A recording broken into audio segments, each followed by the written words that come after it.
How's it going, guys? Welcome to episode number 1 of Strategic Sunday. Stay tuned and we will go over the shooting phase for Grey Knights.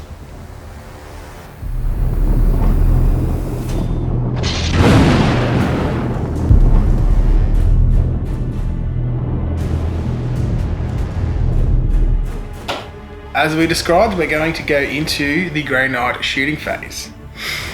Before we talk about too much, we're going to talk about 2 specific stratagems and also a tide. And then we'll talk about the units and how to best maximize those 2 things.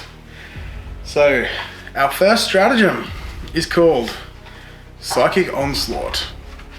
2 command points. Use this stratagem before a Grey Knight unit shoots. The strength and armor penetration characteristics of any Gatling silencers, heavy psi cannons, silencers, and psi cannons that unit fires are improved by 1 this phase. For example, a silencer, strength 4 AP 0 would become strength 5 AP -1. Excellent. So that specifically mentions certain types. The psi weapons. Our second one we're going to talk about is psi bolt ammunition. Also 2 CP. Use this stratagem before a Grey Knight's unit shoots. The strength and armor penetration characteristics of any bolt guns, storm bolters, heavy bolters, and hurricane bolters that unit fires are improved by 1 this phase. For example, a heavy bolter, strength 5 AP -1 would become strength 6 AP -2. So like the last one, it actually also specifies a specific type of weapon. One side we've got the psi weapons, the second side we've got the bolt weapons. So we're going to have a bit of a mixture in each of our armies to maximize both of those stratagems. And now we'll go into the tides. So the tide we're going to look at specifically is the tide of Convergence, which is the shooting tide. I call it the tide of psi cannon myself, and we'll see why in just a second. Whilst this tide is dominant, add 1 to the strength and damage characteristics of psi weapons that infantry models with this ability are equipped with. So that specifically targets psi weapons. Now, let's have a quick look at what psi weapons represent. Psi weapons. In this section, several rules for psi weapons. Several rules refer to psi weapons. The following weapons are psi weapons: silencers, Gatling silencers, psi cannons, heavy psi cannons, twin psi cannons, and any ranged weapon that has been affected by the psi bolt ammunition stratagem during the current phase. So that's one of our stratagems we mentioned. Now, the tide of Convergence does specifically say infantry models, so it's not going to affect the heavy psi cannons on Dread Knights or the Gatling silencers or the twin psi cannons, which it's good they put that in there because that's actually a Forge World thing. So yeah, interesting stuff. So when we use our psi bolt ammunition, that's going to affect our bolters on our infantry. The best way to maximize that is to have the most bolters in the squad, obviously. And if we wanted to also maximize Psychic Onslaught, we're looking at trying to get the maximum amount of psi weapon shots in a squad. So first we're going to go over the strike squads, our core sort of troop unit for the Grey Knights. In this instance, we've got a 10-man unit and we've got a 5-man unit. So at the moment we've got it put in there with 2 psi cannons and 8 storm bolters in that unit. This unit has 4 storm bolters and 1 psi cannon. Now, if we don't put any stratagem on them whatsoever, and we're in tide of Convergence, we're going to get strength 8, -1, 2 damage psi cannons. Okay? We've not put a single thing on them. That's something that you could base a strategy around, because it's something that's not going to be modified by a stratagem or a psychic ability or anything like that. It's something that you can start the game in. That's going to be that. We're going to have strength 8 psi cannons. Try and stop me. Okay? The other thing that's also interesting to note is that if instead of taking 2 Psy Cannons, we could take a full squad of 10 Storm Bolters, we were to deep strike them in within 12, they're in rapid fire range, drop Psy Bolt ammo on it, and this entire unit will do 40 shots at strength 5, neg 1, 2 damage. In our Tide of Convergence, that then becomes strength 6.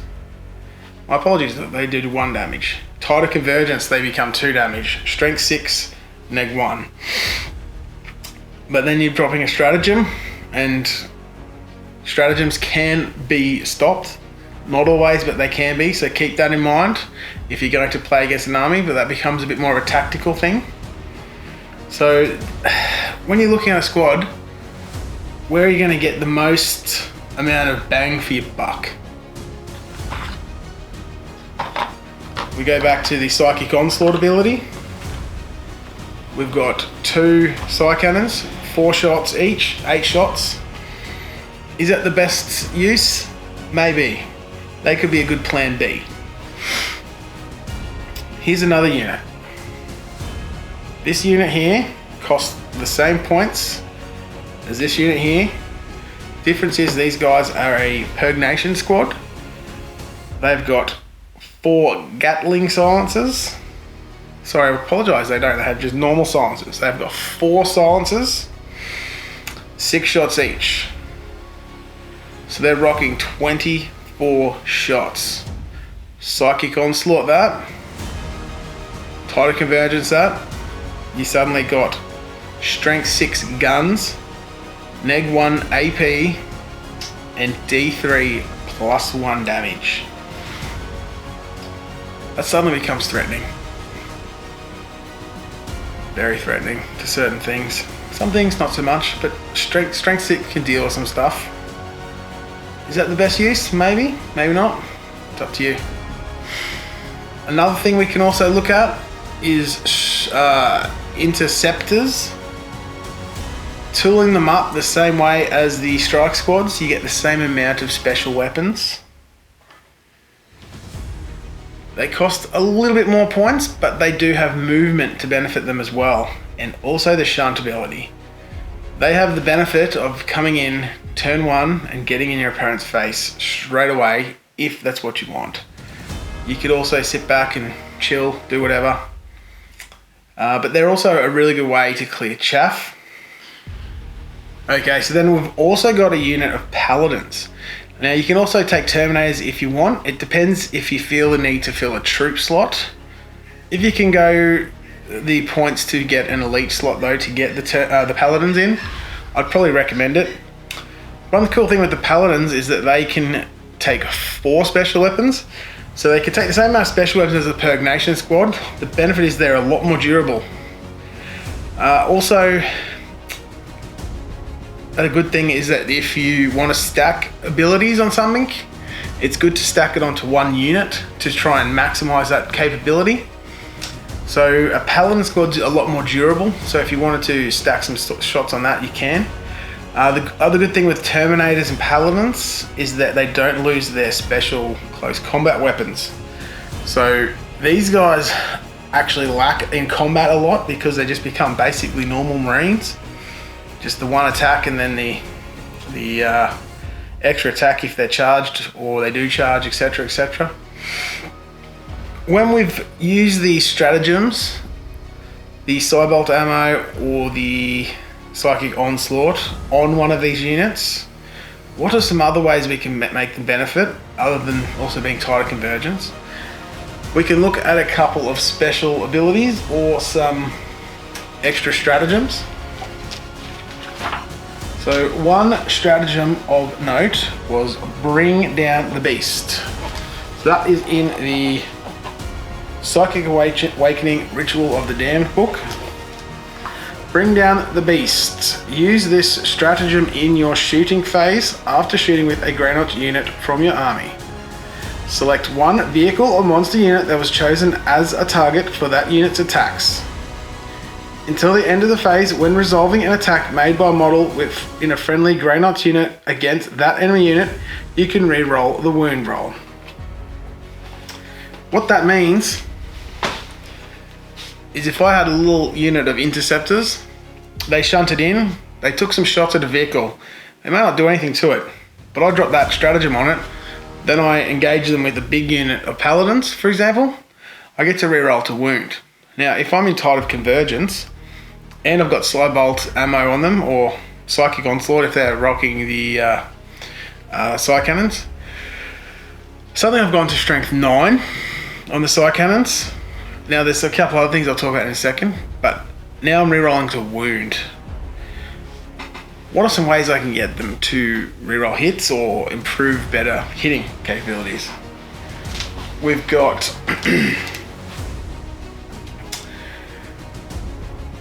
Fury of the Proven. Use this stratagem in any phase. Select one Grey Knight Terminator unit from your army. Until the end of that phase, when resolving an attack made by a model in that unit, add 1 to the hit roll. So we've got another tactic here. We've shot something with some interceptors or some strike units or something from our army. Bring down the beasts. We've then dropped a 1 command point stratagem on the Terminator unit. After they've moved, those Psy Cannons will be hitting on 4s. Putting this on it, it puts them back to hitting on 3s. A little bit better way to hit before you go in, but that's not all. If we go the Psychic ability, if we put a Psychic ability onto that unit called Ethereal Manipulation, if manifested, select one friendly Grey Knight unit within 6 inches of this Psyker.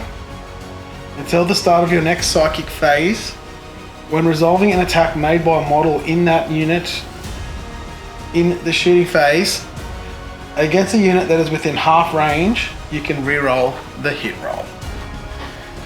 So if we've got these paladins within 12 inches, we could re-roll hit roll on those Psy Cannons, which are now pumped up to hitting on 3s. So you've got your 4 shots per Psy Cannon, which then takes us to 16 shots for the unit, hitting on 3s, re-rolling hits, also re-rolling wounds. It's getting good. It's getting good. But wait, there's still more. We can make them shoot through walls with a psychic power called Astral Aim. Astral Aim has a warp charge value of 5. If manifested, pick a friendly Grey Knights unit within 18 inches of the Psyker. Until your next Psychic phase, the unit you picked is able to target enemy units that are not visible to them. And units they target with shooting attacks do not gain any bonus to their saving throws for being in cover. So now I've got Ignores Cover on there, and we can shoot through walls. Now, if you use that, you don't necessarily have to use the other. There's other ways of getting reroll hits, or most of your hits. Sometimes it's actually better to go a different route, which is to take a Captain, or Voldus, Cal or Drago. The big difference between taking these guys over rolling the psychic power is that these abilities that are passive, and you don't have to actually do anything to make them happen other than be within a certain range. Taking the psychic ability, it can be unreliable. It doesn't always work. It's something that I would use on something that's not going to have a warlord near them, or not a warlord, but a HQ unit near them to give them the buff. And the buff that they give is a reroll 1 to hit for the captain. The Grand Master, I apologise, and also Voltus. Whereas Drago gives reroll failed to hit rolls. So it still suffers the old way of not rerolling everything. So if you have a neg like 3 to hit, you only get to reroll 1s and 2s. It's a bit weird, but that's the way it is, unfortunately. So yes. But wait, there's still some more we can do. We've got the Chaplain litanies. So we've got the Chaplain litanies. We've got 3 of note. Atonement for guidance. If this litany is inspiring, select one Grey Knight's unit within 6 inches of this model.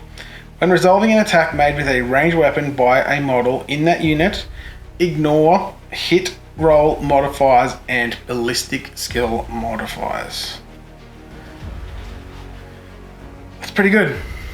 It doesn't stack with our other ability that gives us the +1 to hit. So if we were to have the paladins shooting their bolters with the +1 to hit, they won't actually get to use the 2+. It drops them back to 3 because it ignores hit modifiers, which is kind of a pro and a con. But if you're up against an army that's got lots of really big negs to hit, like neg 2 or neg 3 to hit, those are really, really useful. You could take a simple strike squad like this, drop this on them, shunt them up or teleport them in, or Gate of Infinity them within range of a flyer. Put Psybolt ammo on them with just their bolters. In the correct phase, the phase that gives us the extra damage, and then suddenly these guys hit on 3s against the flyer. If you're lucky enough to get the psychic ability off that lets them reroll to hit, that's also allowed. And then they're doing 2 damage. That's a real good way to drop flyers really quickly. Probably even come close to dropping 2 flyers doing that. So yeah, that's a good one. So we've also got Recitation of Projection. If this litany is inspiring, select one friendly Grey Knight's unit within 6 inches of this model. Add 6 inches to the range characteristics of bolt weapons and psi weapons models in that unit are equipped with. This also benefits the psychic power because it becomes half your range. So a 24-inch range weapon will become 30 inches, so half range of that becomes 15. It's useful. It's useful. Don't overlook it. And the third one I wanted to talk about was the Invocation of Focus. If this litany is inspiring, select one Grey Knight's unit within 6 inches of this model. When resolving an attack made by a model in that unit with a nemesis weapon or psi weapon, improve the armor penetration characteristic of that weapon for 1 for that attack. Example, AP 0 becomes AP -1.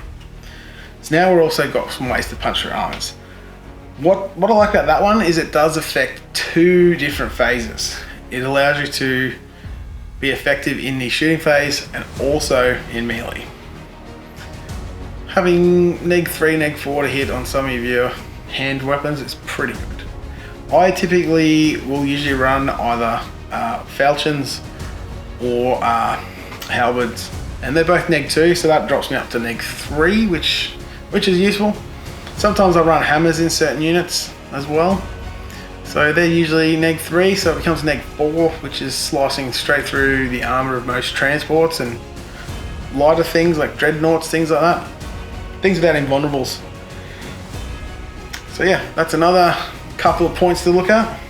Okay, so in summary, we've got a few ways to manipulate our shooting phase. Grey Knights are one of those armies where you don't kind of just point and shoot. You have to sort of think it through a little bit. You have to plan through the entire turn before you actually play the turn. You can't sort of just hope for the best. You have to decide at the beginning of the phase whether you want to be shooting your opponent, whether you want to be hitting them in close combat, things like that. There is something I also wanted to do an honourable mention to, and that's the Grandmaster Nemesis Dreadnought. I will do a video on him next week, but for now, I just wanted to note that if you don't want to be in the tide that affects your shooting, you want to be a different tide, the Dreadnought still has damage 2 on his heavy psi cannon, and he's not affected by the tide anyways. So he can give you a little bit of leeway in that phase. whereas the rest of the army might be focusing more on defending themselves, and might be focusing more on their smiting abilities or close combat. So that gives you something to think about too. So hopefully I haven't rambled too much, and hopefully that's informative. If so, give us a like and a subscribe. And I'll see you next week when we talk about the Grandmaster Nemesis Dreadnought. Thank you.